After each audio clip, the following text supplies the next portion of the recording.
I want to share with you something that will help autistic people with feeling understood, feeling accepted, and managing their behaviors and emotions. This is important for you to know about autism and how to interact with people on the spectrum. My name is Andrew Ditch.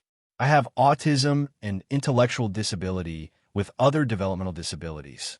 I have something that can help bring awareness and can help the autistic person by helping people show better interest in us. It will help us with self-worth. It will validate out struggles in life, leading to better communication skills and abilities. This information, I want to express how very real this issue can help and how, if not followed, could be meltdowns and emotional issues, depression, anxiety, and even isolation. I wish you would listen to the very end. I am using information from a YouTube video to education and help others interact better with others like myself. The video is Understanding Autism Communication Beyond Words and is on 7 Ahead YouTube channel. See link in description. I'm Holly, my husband, Adam, and I are parents of 5 too, who are autistic. Today's video is Understanding Autistic Communication Beyond Work. So when we talk about communication, we often think about words. Speech. My son enters 9 years old, and he's not verbal. He does communicate, but just not verbally. My son, Simon, 5 years old with level 1. Autism is very verbal, but still, he speaks in a way that can be confusing for people who don't know. Simon, or people who just don't know anything about autism as well. Today, I'll walk you through 12 ways my autistic kids have communicated and to share tips how to enter their world, increase understanding, and show unconditional love as you seek to better understand our child. So, first, imagine you were on a stage, a huge stage, like thousands of people, all eyes on you, and someone hands you a microphone that leaves you all alone on that stage, and there are lights in your face. Okay, the air around you is getting hot. Everyone is anticipating. You like to do something or say something, and you're like, I don't know what they are expecting from me, so you try to do something or say something, and everyone started booing at you. They throw things at you, because you're supposed to know how to react and you don't. That sounds so familiar, doesn't it? You all hear me talk. When I can tell you all about my medical records, what is autism, what is mental illness, what is medical, what is healthcare laws and social service laws, what is criminal laws, what is new laws on the table, what are some rights of care that most lawyers may not know at first, and more. This makes the person assume competence, assume I can talk, and know what I'm doing almost like I am trying to scare people. Wrong. I am only reciting information. I'm trying to fit in. I'm trying to sound smart and understand my issues and need to get help and services to help me function and thrive with long-term success in life. When I say the wrong words to someone, like I told my doctor my house had bedbugs, I left out who told me that.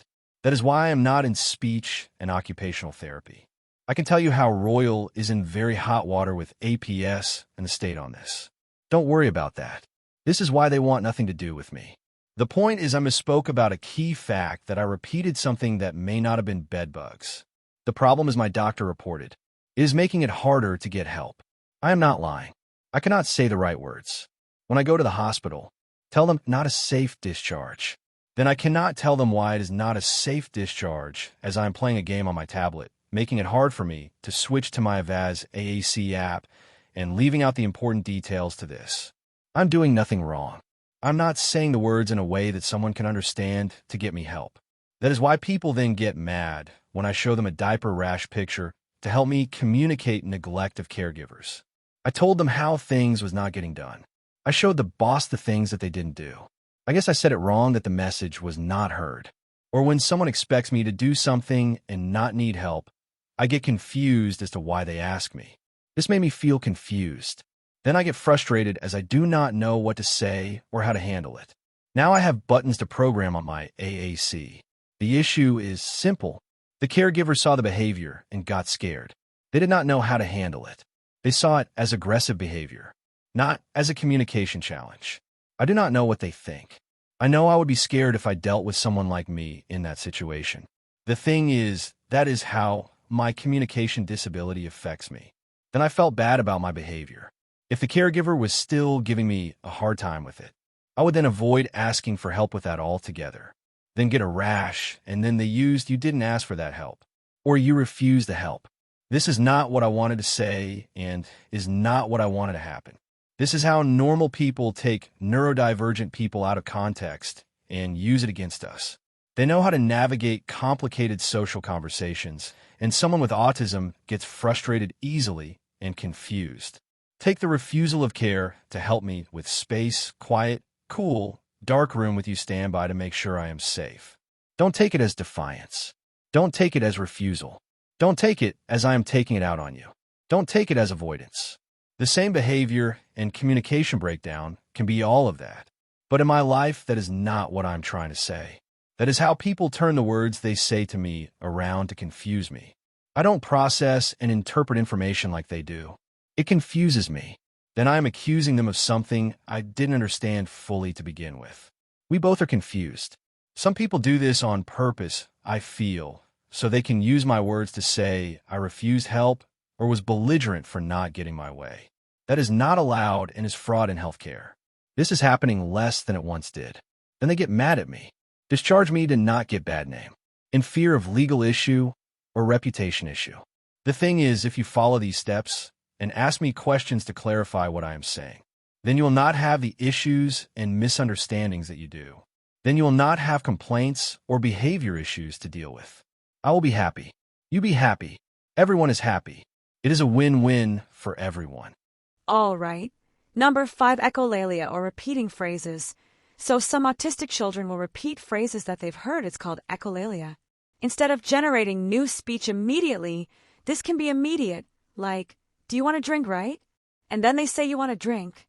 Delay using your phrase heard earlier in a new context. So there could be many reasons why someone uses echolalia type of speech. A lot of autistic children will do this at a young age, and some will even continue throughout their teenage and adult years, so it's important to know why, right?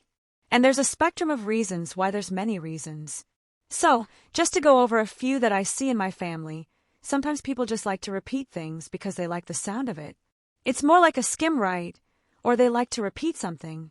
Repeat you because they want you to know that they're paying attention to you. Okay, so if you think of it about this backwards, I had an experience when I was teaching a little girl in a little Sunday school class at church, and like, sweetest, cutest little girl.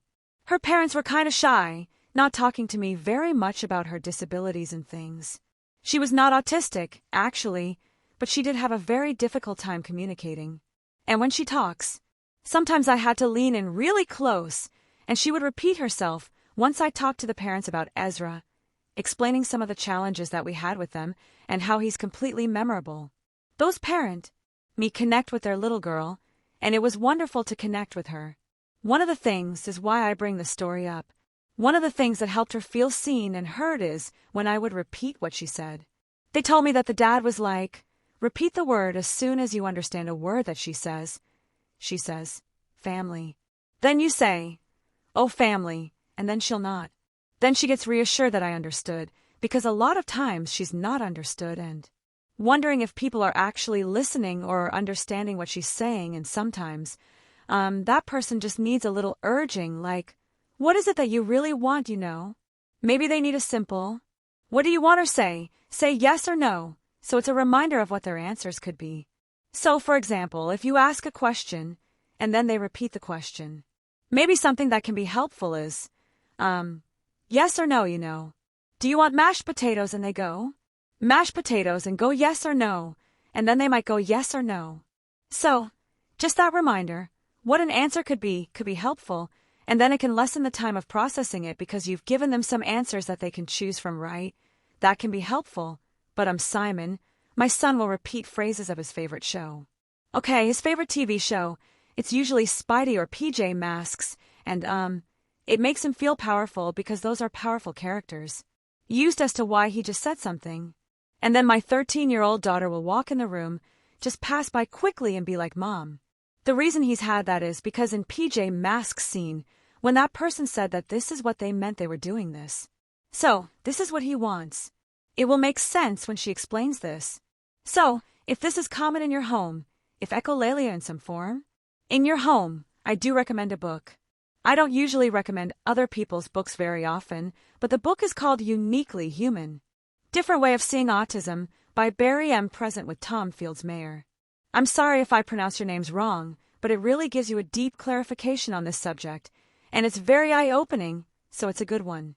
A tip for this is instead of discouraging the repetition, instead of punishing. Oh my gosh, please don't do that. Shaming or something like that. Like, super unhealthy. See it as a communication bridge. Your child's trying to communicate with you. Okay, unless there's doing, and then you can talk about what it was. It's like, what do you think about this? Like, maybe he said that phrase, and you're like, what do you think about this phrase? Or you can use the echoed phrase as your entry point. So you heard him say, like, I like to drink water. I like to drink water, and he says it over again. You can say, I heard. You say, I like to drink water. Means, I wonder why you would say I like to drink water. Are you thirsty doesn't mean you want to play in the water. Can't drink that water. Maybe that's a really bad example, but so I'm thinking of on the spot. But those are some examples of what you can do is you can repeat it and then ask them to clarify. Ask them, hey, did you hear that on a TV show? Which TV show was it, and get them talking about that. That could help with the communication, understanding why. Is use of scripts or memorized responses. This happens all the time and happens a lot with girls on the spectrum. I've interviewed several women, and every single one of them have said that sometime in their younger life, they would script. Means like they would memorize something to say. Like when someone asks, how are you? They would memorize 3 or 4 things of different things that they could say. In different ways. They can say it, even to the point where they would try and match their older sister, like the way they would say it, or they would try and copy someone that they knew that was likable and science, of course. Understandably. And so, I want to have a positive experience socially in this conversation, and so it would copy people on TV, which are characters that are scripting, they're saying scripts. So, sometimes children with autism will memorize these social scripts and it. What makes this difficult is that they need to find their own voice. You can't really make them find their own voice, right? Can't force that on them. Okay, mainly just to help him be more polite. And often people I'm just helping you say, please and thank you. One time we got mad because I gave him food on a plate that he didn't want the school years ago, and I was like, music. I don't want this. And I was like, how do you say that nicely, And then he said this memorized script. He was like, can I have? I don't want that. Please and thank you. And I'm like, okay, well, at least you tried, right? So a tip on this is, don't assume that the script equals, I don't want that. Please and thank you. And I'm like, okay, well, at least you tried, right? So a tip on this is, don't assume that the script equals genuine understanding. They might just be trying to get out of the situation and try to handle that moment on the stage. That's really difficult, right? That social interaction. You can check it. If they said, I'm good, you can be like, so, when you said, I'm good, what you're repeating it. So you're helping them know that. You did actually hear them. Did you really mean that you actually felt good? Or you're just saying the line that we practiced? Encourage honesty, especially with you. Especially when they're home and anxiety is down. Encourage them to really be able to express themselves and in different ways. If it's not through speech, maybe it's through art. Maybe it's through writing. Maybe it's through music. Maybe it's like Ezra, where he is not verbal at all, and he'll point a little, feelings, right? He'll go to feelings that'll bring up all these pictures. He's been sick, and so he's been going on there, saying, I feel sick. I don't feel good. Something hurts, and I can tell. And then I'll be like, oh yeah, you have a fever. Plus, get me some fever, reducing medicine, and it's the way he can. He can tell us how he feels. He'll repeat lots of different ones. I'm like, okay, I think I get the gist of it now.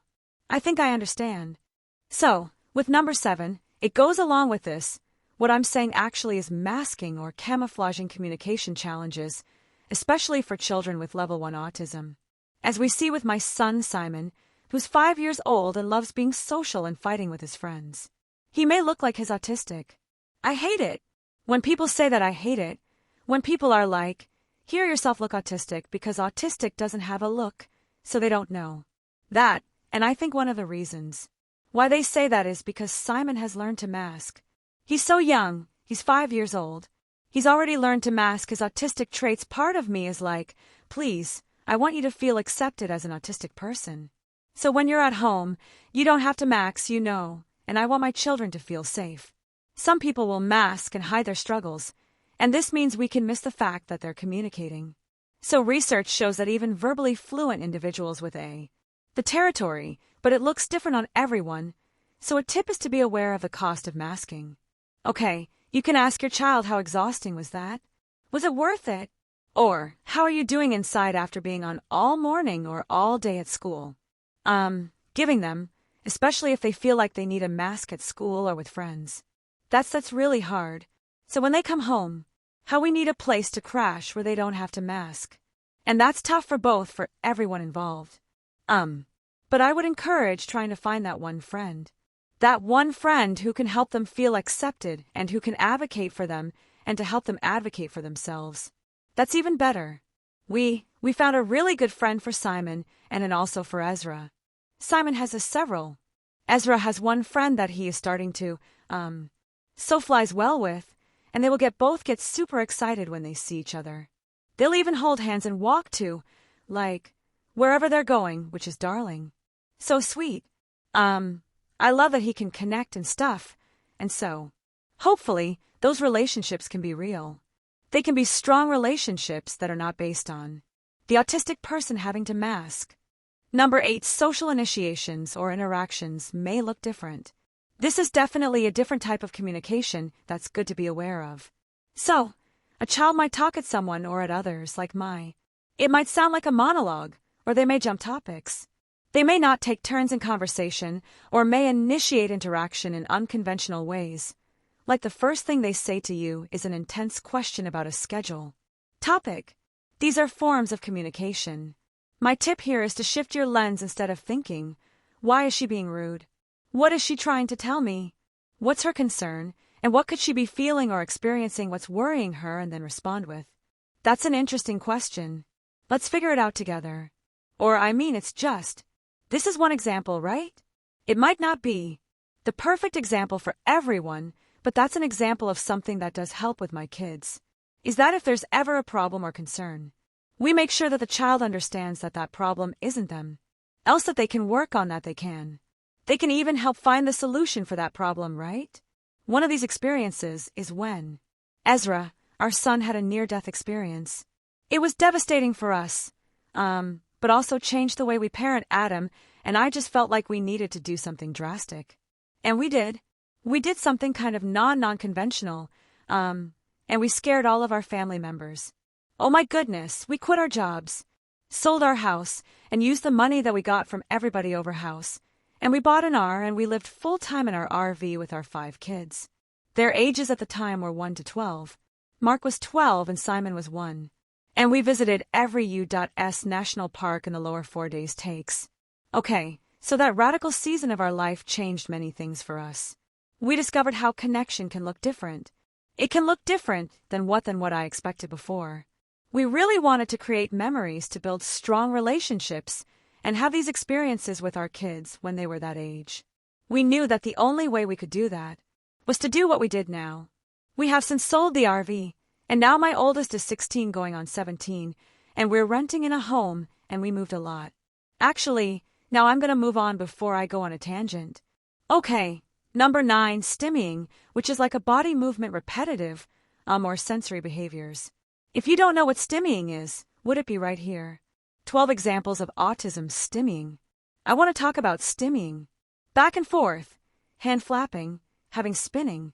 Simon likes to play with my hair because his stems aren't as huge, as far as visible as with Ezra. It's very, very visible when he sings because he will vocally stim, so it's really loud. But even fidgeting is a type of stim. This type of stuff is often it is communication. It's like saying, I'm excited, I'm overwhelmed. I need to calm myself. I need self-regulation. As odd or being judgmental about some kind of stimming. Forcing them to stop is going to be hurtful. It's going to hurt the relationship.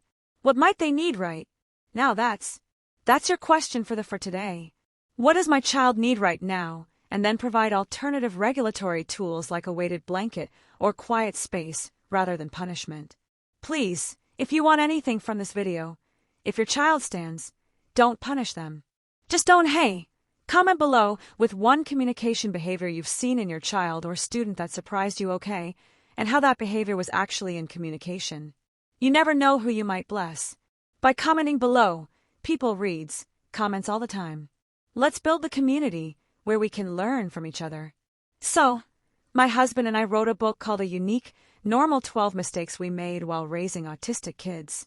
We're very vulnerable in this book.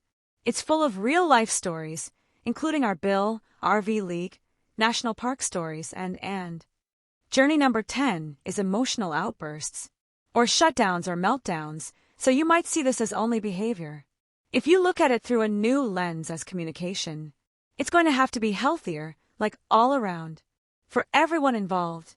Okay, so when an autistic child has an emotional sensory overload, their outburst or shutdown is a strong form of communication that they're telling you that they are pushed beyond the ability for them to manage. This is not a choice. A meltdown is not a choice. They need something, and it also these things that they may have a hard time with, like triggers or antecedents. Whatever you want to call it, you may not recognize what they are for a while. Most helpful tip is to pre-plan calm down strategy and actually, make many plans of plan A, plan B, plan C, what's going to happen when you do this. So, Ezra likes to be able to run outside in the backyard and big hugs and compressions on his arms, and likes I can't help them calm down too. Simon really likes a sensory bit. We'll often walk him there. He's having a hard time. We give him choices. He likes that helps, distract him. If he feels like he has power with choosing, what color light is it? A sensory bed that will help him, gain confidence, and control. Mark and he's, oh, I get to make a decision. He loves that he loves deciding things. Ezra, on the other hand, don't give him too many choices. He'll get overwhelmed. So there you go. 2 examples of very different kids that are diagnosed with the same thing. That's not confusing. I don't know what it is, but this is my life. And it has proved that autism is a spectrum, right? Number 11. Only have one more after the special interest talk and intense focus as communication. Your child may use their special address trains, dinosaur Star Wars, football stats, outer space, political debates, global economics. Just some that are in our family, you name it. I love hearing about people's special interests. It's awesome, right?